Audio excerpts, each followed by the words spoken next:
Nous avions des managers avec des postures hétérogènes. Des doutes, oui, bien sûr, nous en avions parce que ce type de parcours nécessite d'embarquer avec nous les gens, du temps, de l'énergie.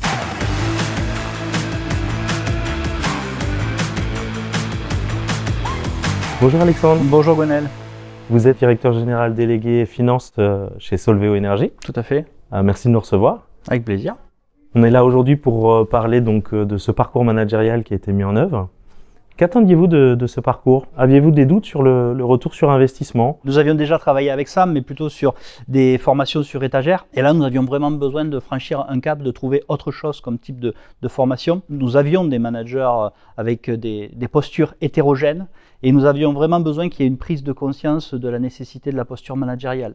Donc des doutes, oui, bien sûr, nous en avions parce que ce type de parcours nécessite d'embarquer avec nous les gens, du temps, de l'énergie. Et donc on voulait vraiment être sûr que l'on puisse en ressortir quelque chose et pas juste d'être formé, mais de s'approprier les méthodes. Alors justement, en fait, avant d'enclencher un parcours de progrès, on vous avait proposé un scan managérial.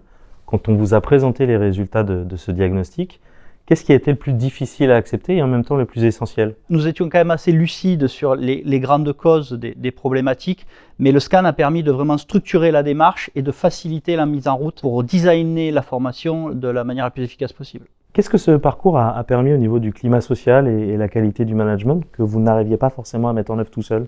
Très clairement, c'est de recréer de la connexion, de la connexion entre la direction et les managers et également entre les managers eux-mêmes.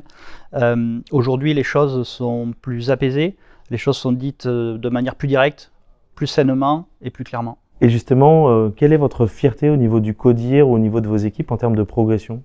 Aujourd'hui, c'est de voir des managers qui s'approprient pleinement leur rôle et qui assument leur position managériale. Les échanges sont beaucoup plus transparents les uns avec les autres.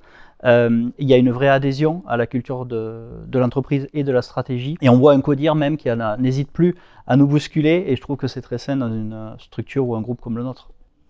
Alors vous étiez justement dans une perspective de forte croissance et de volonté d'adhésion de votre management à ces objectifs de croissance. Qu'est-ce que vous pourriez en fait suggérer de telle façon que cet investissement soit une réussite?